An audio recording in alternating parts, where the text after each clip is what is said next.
I got a question from a student recently that I think really highlights a problem that a lot of us have. And the problem is this: we think that we can't get the motivation to do something when in reality we're simply not willing to get the motivation to do it. So I want to read you this question real quick and give you my thoughts on it, and hopefully it'll help you if you're having your own motivational problems. So he says, one of the biggest problems I've been having is the struggle to see the consequences of not studying or not doing an assignment until the last possible second. And by last, I mean really last. I really need to be getting onto these things earlier, but I just can't bring myself to do it. I try to imagine the way it would feel to have it done, or even the consequences of not doing it, which is always a lower grade than I want.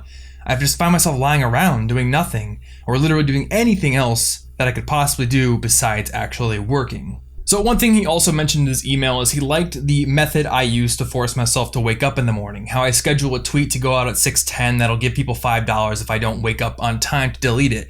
But he said also that he's not willing to put money on the line and that he doesn't have Twitter. And this really highlighted to me that he has the ability to set these systems up. It's very easy to set up a Twitter account, and it's very easy to pony up $5 to do something that's really going to benefit your life.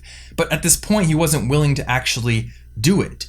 So really, in my mind, this highlights the difference that I mentioned earlier. It's not that he can't motivate himself to do something, it's that he's, as of yet, been unwilling to set up the systems to create that motivation. Now, your motivation to do something that will help you in the long term has to compete with your impulses to do other things at the same time, which means that motivation is determined by a few different factors. Mainly, there's the desire to get the reward for doing that thing. You want to get a good grade on a test, so you have to study for that test. But there's also the possible consequences for not doing that thing. The pain that you'll bring upon your future self if you don't get this thing done. But there's also the impulse to get into other activities, to go on Reddit, to go on Facebook, to hang out with your friends, or go on a Netflix binge. These are always competing with your motivation in the moment. So essentially, you have to find ways to tweak each of these values in order to generate the right amount of motivation to get yourself to do whatever it is you're not currently doing. And here's the key insight here. You can build systems to create that motivation. You can build a system that creates heavier consequences for not doing what you're supposed to do.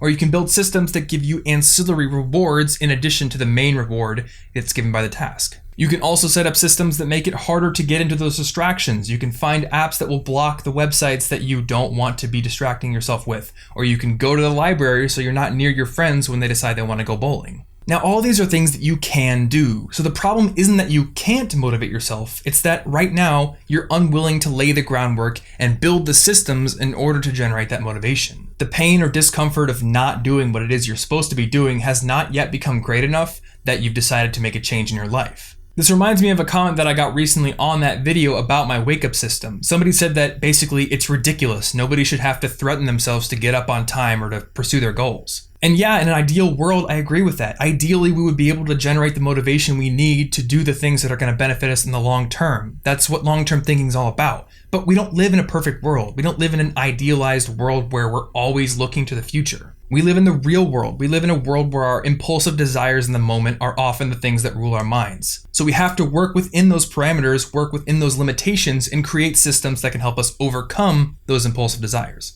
So the question to ask yourself is simple. Have you actually done all that's in your power to create systems to generate motivation? When you tell yourself that you just can't get the motivation to study or do your homework, are you being honest with yourself? Or in reality, are you just not willing to put in that groundwork? Are you not willing to build those systems to create the motivation? If that's the case, then look at what you've been doing in the past to create that motivation. If it's not sufficient, then it's time to make a change. Hey guys, thanks so much for watching this quick video on motivation. Now, if you found it useful, leaving a like can really help this channel out, and you can also get new videos every single week on being a more effective student by clicking the big red subscribe button right there. I also wrote a book on how to earn better grades, which also includes some more tips on how to beat procrastination. So if you want to get that, it's absolutely free. Just click the picture of the book and I'll send you a copy. You can find a summary of this video along with some links to extra resources at the companion blog post, which you can access at the orange logo right there. And if you missed last week's video, we talked about how I organize my files, notes, and other school projects. So if you want to see my folder system, click the thumbnail to watch it. If you have questions or want to connect with me, I'm on Twitter @TomFrankly, or you can leave a comment below. Thanks for watching.